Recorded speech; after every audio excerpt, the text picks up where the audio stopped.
This is Microsoft Excel tutorial for absolute beginners. I will give you an overview of the application and then we'll create step-by-step student budget. Let's go ahead and get started. I'll be using Microsoft Excel 2019 and Excel 365, but features that I'll be showing applicable to Microsoft Excel 2016 and a lot of previous versions of Excel as well. I'll be running it on Microsoft Windows 10, but very similar functionality exists for Mac OS X as well. To start Excel, you click on the taskbar. You can also type Excel in search button.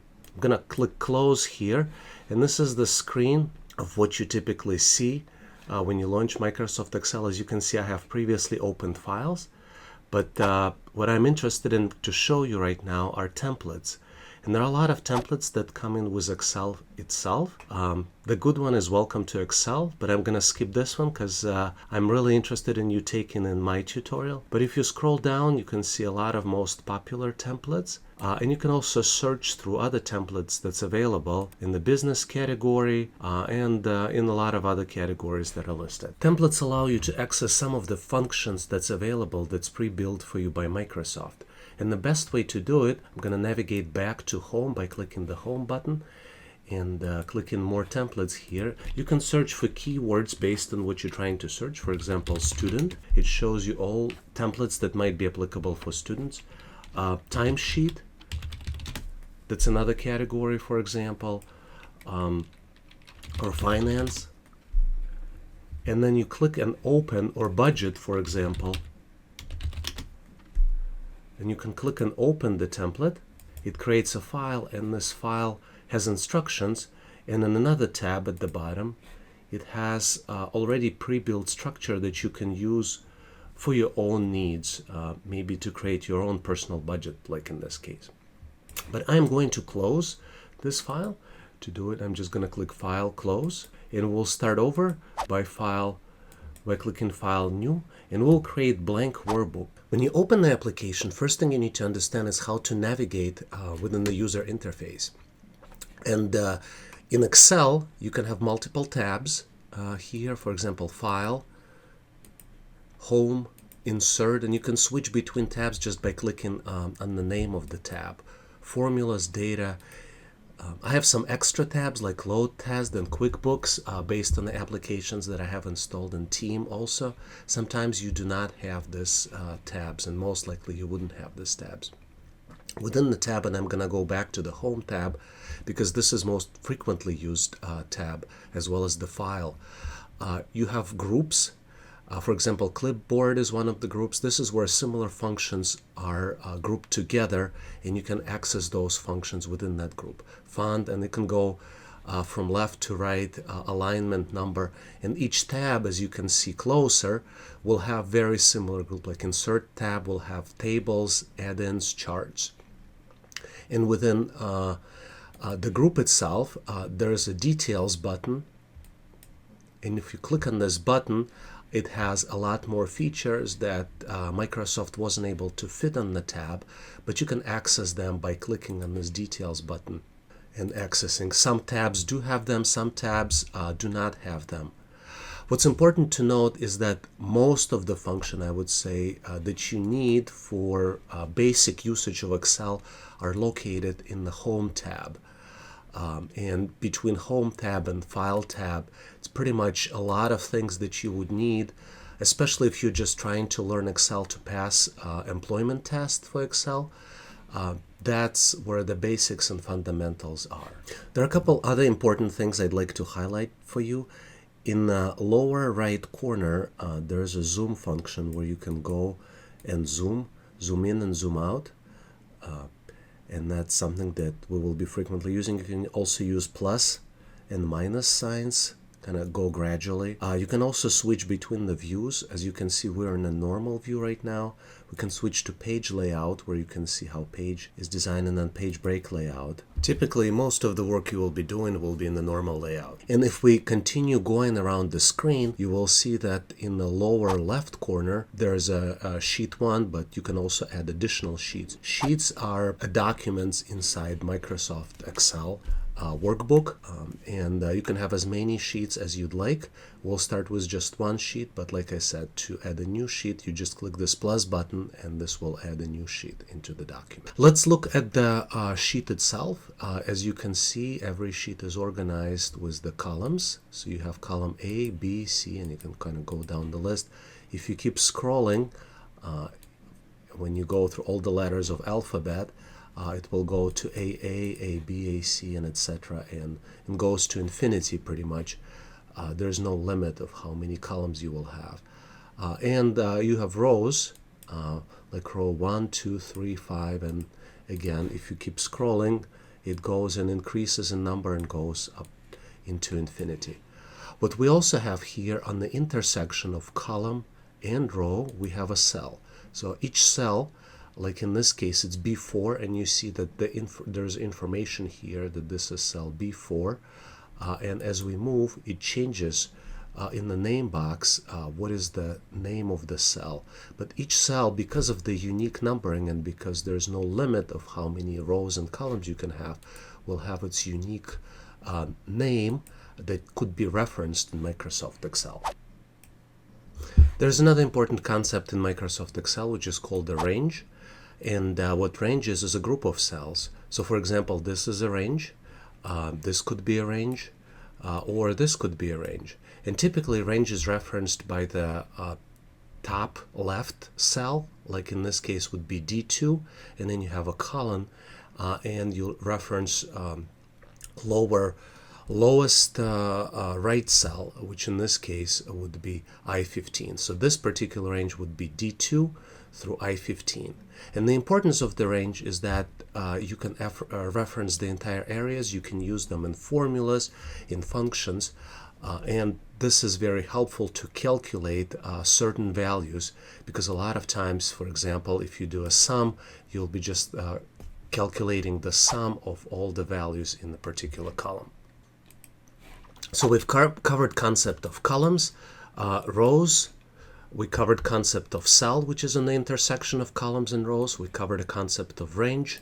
We've looked at the structure of Microsoft Excel document. You have multiple sheets, and the Excel document itself is called workbook, and it can have multiple sheets. Now it's time for us to go and enter some of the data. So let me zoom in a little bit, and I can go in and start typing the data. I wanted to point out, if you would like to learn more on the topic, please make sure to check the description of this video. Now let's continue and have more fun. So now we'll start entering the data, and the first thing we will do is select the A1 cell and start typing on the keyboard. The document will be student monthly budget, and what you can see is that I typed 3 words, and the words flow from A to B to C, but reality is this is not flowing into the different cells. The reality is everything is stored in just A1 cell. And if I start typing, for example, in cell B, for example, maybe type, you will see that it overwrites, and the content of cell A1 is hidden, at least partially, and you don't see everything. So I'm going to remove the word type in the cell B1 by selecting it and clicking the delete button on the keyboard, and you see it's back to our original view. What I might consider doing, if I really want to have it all in one cell, I can extend the cell, and that's one of the features of Excel. I basically selected the separator between columns A and B and started dragging it to the left. If I don't like how it looks, I can go back. I can do it by dragging it back and saying, yeah, this is maybe what I prefer to have. And there is another option of you can wrap the text which fits it into one cell, and there is a wrap text button, as you can see, which will do extend the row into multiple lines. So now we have 3 lines instead of 1, and it looks kind of awkward. Maybe this is what you do want to have, maybe this is not, but this option is available. I'm going to use Control-Z or undo button, and this undo is in the quick bar, and it will put it back to the original view. I'm kind of fine here. I just wanted to show you the differences and how the data flows in between cells. because I think it's important to understand as you start typing, whatever you type is going to be in the same cell where you are currently located. So the student monthly budget is in the cell A1.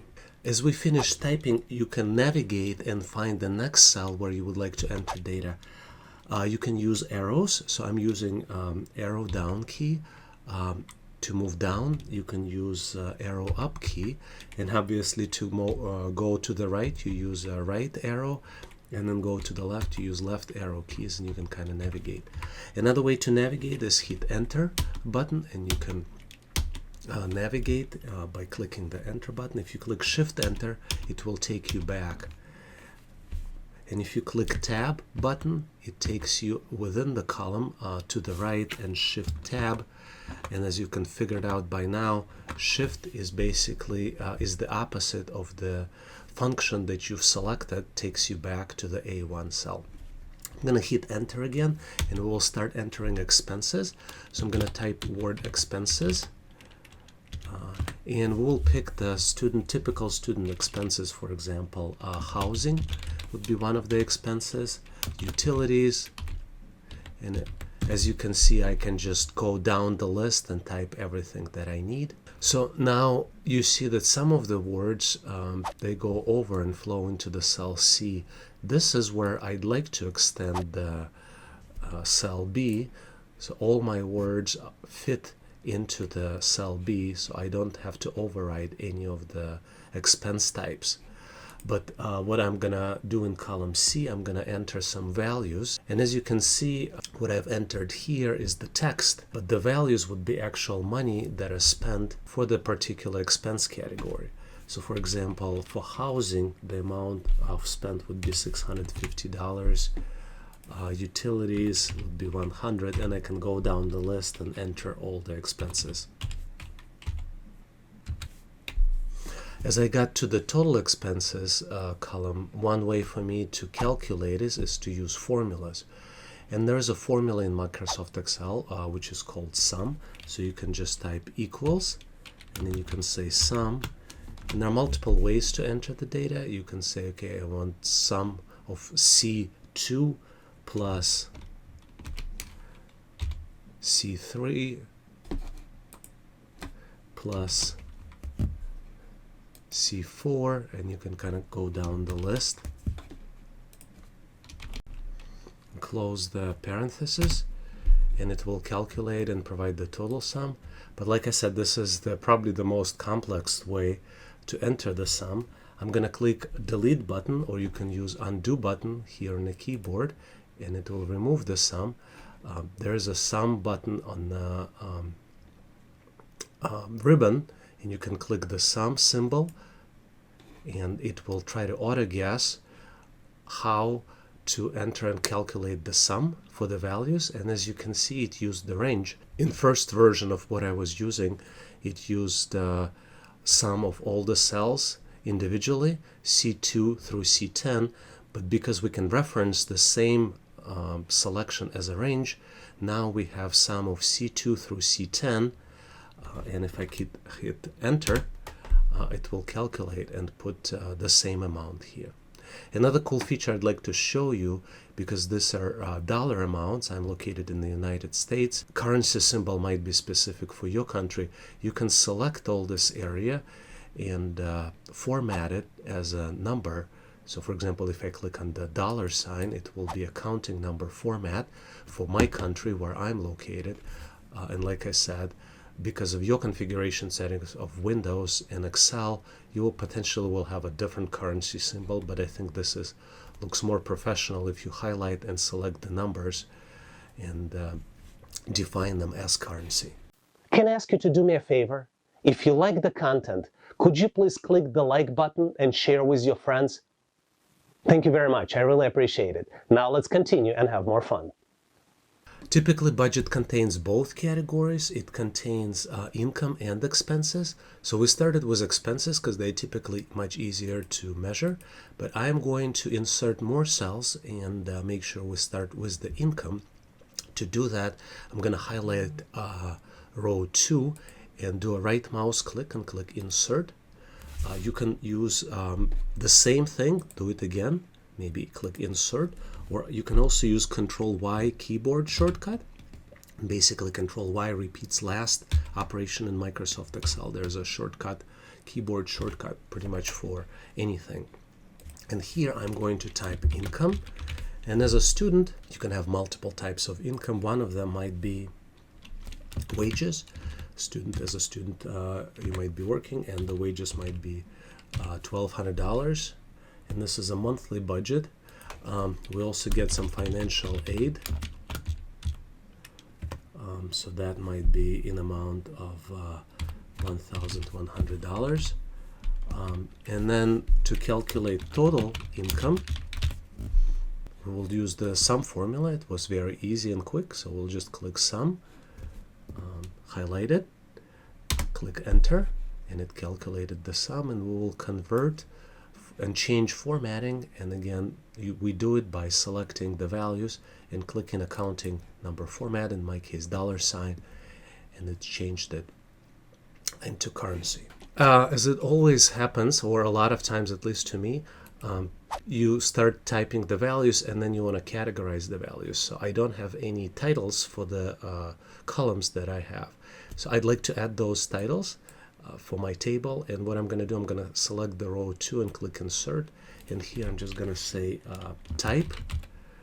Here I'll say description, and here I'll say, clicking the tab button, amount, and this would be headings for my table.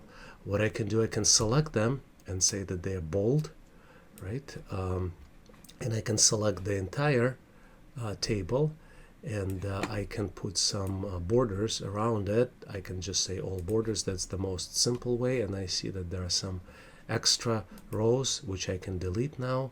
I select row 6 and click delete.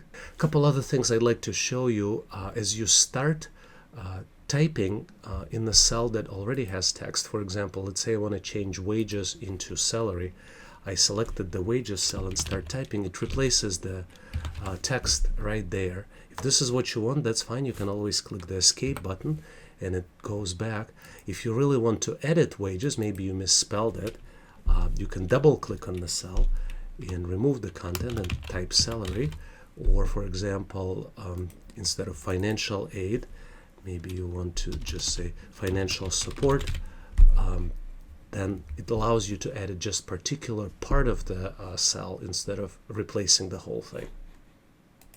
And like I said, the undo button always allows you to replace it back. You can go for a lot of steps back, and it shows you the content if you click on the arrow down, and pretty much from the beginning of where we started, you can go back to particular area, and you can do redo if you mistakenly did this. We can go back and return back. Now let's look at how we can update type for each of the row. Right now the income type is only for the salary, but for example not for financial aid. So what I'm gonna do, I'm going to select income, and I need to add the type of income for financial aid as well. I can obviously just go ahead and type income, but that's probably the most complex way to do it. Instead, what I'd like to do is I'd like to select income, and I'll show you multiple ways to do it. You can do Control C, or you can do copy here. This is the copy buttons on the clipboard. So we select copy, and then we go and select cell A4, and we click paste, and it pastes the value into the cell A4. Now, that's probably, like I said, it's not the easiest way. The easiest and the coolest way where you really utilize features of Excel, we'll use an expense. And here we select expense, and I'd like to have expense for all of these categories like housing, utilities, transportation.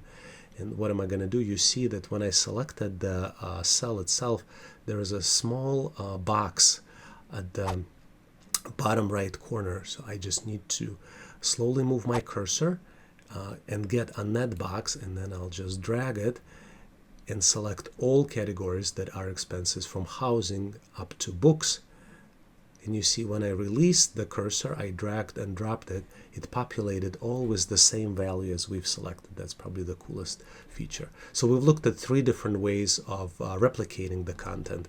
One is obviously retyping. That's the most complex, even though Excel helps you typing as soon as it recognizes that, for example, if you want to do income here, which we don't want to do, I'm just using it for the sample. It will help you autocomplete, as it's called, the value. I'm going to click Escape button to remove it. Then you can copy and paste the values of the cells, and you can also, if it's the same value, select the cell, select the box in the lower right corner, drag it and drop it where the selection ends. Can I ask you to do me a favor? There are a lot of people that look for jobs that require skills described in this tutorial. Some of them even might be your friends.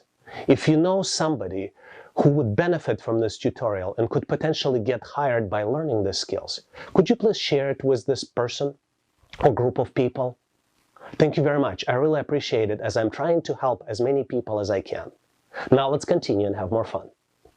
So let me finish by typing income, and as you can see, autocomplete is right here, helping me out. I just need to hit enter to finish the autocomplete, and I'll do the same thing for expenses. Now, as I finalized both income and expenses, I'm going to delete the row 6, and to do it, I click on the row 6 and I click delete, and as you can see, there's no gap right now. Let's look at how we can center a student monthly budget next. Right now, it's kind of to the left. I can definitely make it bold. I can also choose a different color for the font.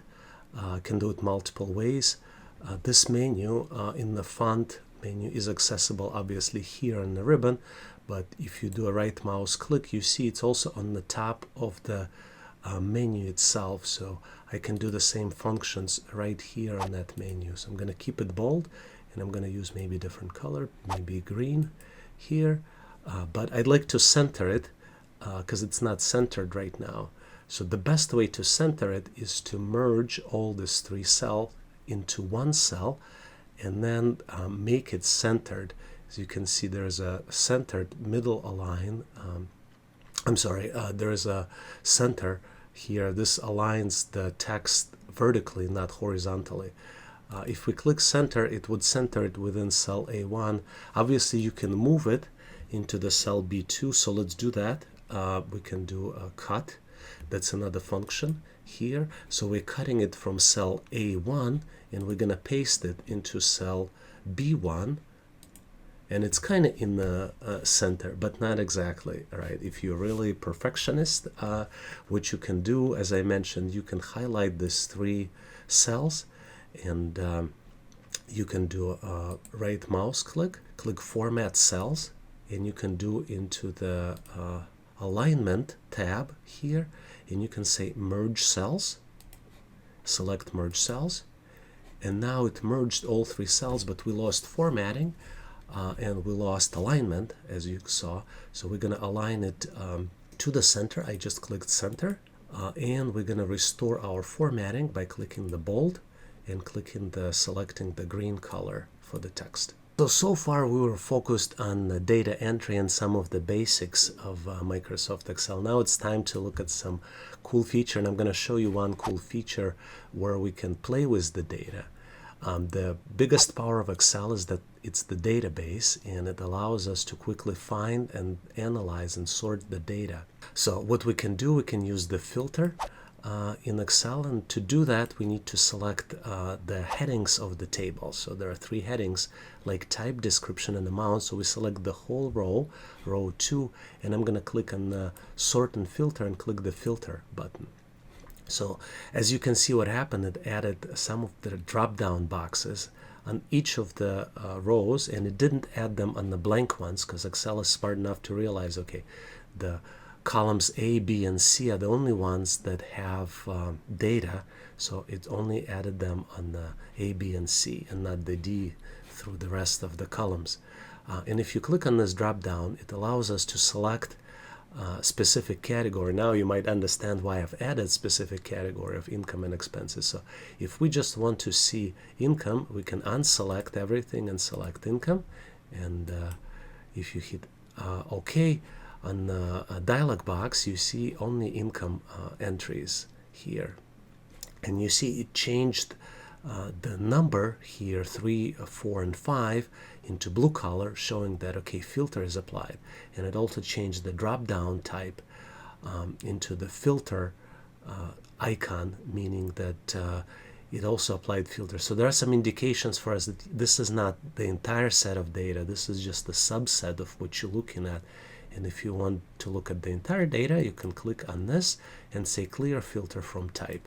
And then it shows back the original data. And it's especially useful on things like type, where you have multiple entries of the same type. For example, in the description, it's not as useful. It will show you a bunch of values, but because there are no repeated values, we would have to select each one individually. And as we add more items with unique descriptions, the list will keep growing. Versus type, there are only 2 types so far, and you can easily filter the data. So let's recap what we've covered in this tutorial. We covered fundamentals of Microsoft Excel. We've looked at different templates that's available. On the user interface of Excel, we have multiple tabs, and you can navigate through tabs by clicking on the tab name. We have ribbon available on the top. We have groups within the ribbon. We have details button where you can access detailed functions. You have multiple columns, and you can navigate between columns and multiple rows. On the intersection of column and row, there is a cell, and each cell has a unique name. We have ranges, which are represented by upper left value through lower right value, and you can reference them. We can type in data into every cell. There are multiple ways we can expand cells, and we can expand columns, and we can expand rows as well. We can undo operation by clicking undo button, and it has the list of operations that we have completed from the beginning of when we started the worksheet. If you like the content, make sure to click the subscribe button so you don't miss any future releases. Now let's continue and have more fun. Each workbook contains multiple sheets, and sheets are right here. Each sheet is pretty much the new document. You can zoom in and zoom out on the interface to see more or less data and get closer to a degree as you need to get closer. You can navigate within Excel by using the mouse, or you can navigate by using the keyboard, using arrow keys, or navigating by hitting Enter or Shift Enter to go back, Tab within the row and clicking Shift Tab to go back. We can format the values. For example, if we highlight it, we can apply formatting to the text using the font group, or we can do the same thing by right mouse click, and the same values are available on the top of the menu. We can merge cells like we did in the student monthly budget example. We also can apply different formatting to the numbers, currency type of formatting. In my case, it was a $sign. In your case, it might be different, or might be also $sign. We can also use the cool feature of Excel to filter the data. To do that, you need to select the entire row and click sort and filter, and we've selected the filtering option. And the cool features, we started with the formula. As you can see, I select the total income, which was $2,300. This was the sum of values, and this is how ranges reference C3 through C4. The range is different. For total expenses, it's sum of C6 through C14. If you like the content, please make sure to click the like button and share with your friends. Also, there's tons of information in the description of this video. Make sure to check it out. Make sure to check out my other relevant videos and subscribe to my YouTube channel. We have a lot of great stuff planned in the pipeline, and I don't want you to miss any of it. And if you'd like to get notified about all the new stuff that are coming out, make sure to subscribe to my email list as well. All links are here on the screen. Make sure to click to stay in touch. Thanks again for watching.